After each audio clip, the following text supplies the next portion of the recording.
আসসালামু আলাইকুম বন্ধুরা। বাংলাদেশ দ্বিতীয়বারের মতো স্বাধীন হওয়ায় যারা এই স্বাধীন করেছে দেশটাকে, আমাদের সেই ছাত্র জনতাকে আমি স্যালুট জানাচ্ছি এবং যারা শহীদ হয়েছেন তাদেরকে আমি গভীর সুখ প্রকাশ করছি। বন্ধুরা, আজকে মালয়েশিয়ান প্রবাসীরা সে আনন্দ মিছিল করছে, আপনারা দেখতে পাচ্ছেন। সেই আনন্দ মিছিলটি আমি দেখাচ্ছি।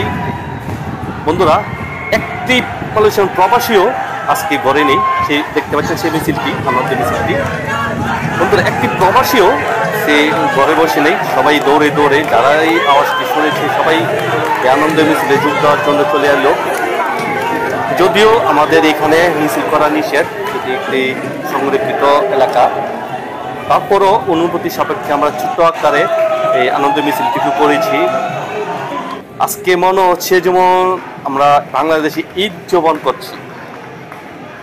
বন্ধুরা, মালয়েশিয়ান প্রবাসী শুধু এখানেই নয়, সমস্ত মালয়েশিয়ায় এই আনন্দ মিছিল হয়েছে। আমরা অনেকেই মিষ্টি বিতরণ করেছে, অনেকেই কোলাকুলি করেছে। চলুন আমরা ভিতর থেকে আপনাদেরকে দেখাই সেই আনন্দ মিছিলটি। বন্ধুরা, আমরা আছি এখন জৌরবারুতে কিনে। এটি একটি সংরক্ষিত এলাকা, এখানে সম্পূর্ণ ছাত্রাবাস, কয়েকটি ব্লক আছে। এটি আজকে যারা শহীদ হয়েছেন, তারা এই দেশ স্বাধীন করতে, দ্বিতীয়বারের মতো দেশ স্বাধীন করতে গিয়ে শহীদ হয়েছেন, সেই ছাত্রদেরকে আমি ভবিষ্যৎ জ্ঞাপন করছি এবং তাদের মাগফিরাত কামনা করছি। এই এসটিভির পক্ষ থেকে আমাদের ছাত্র জনতাকে আমি শুভেচ্ছা জানাচ্ছি।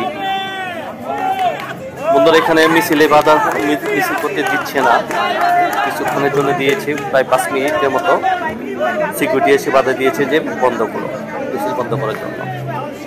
তাই আমি আর ভিডিওটি দীর্ঘ করলাম না। ভালো থাকবেন, সুস্থ থাকবেন, আল্লাহ তাআলা আপনাদেরকে এক হায়াত দান করুন, এই প্রত্যাশায় আজকের মতো এখানে বিদায়। আল্লাহ হাফেজ।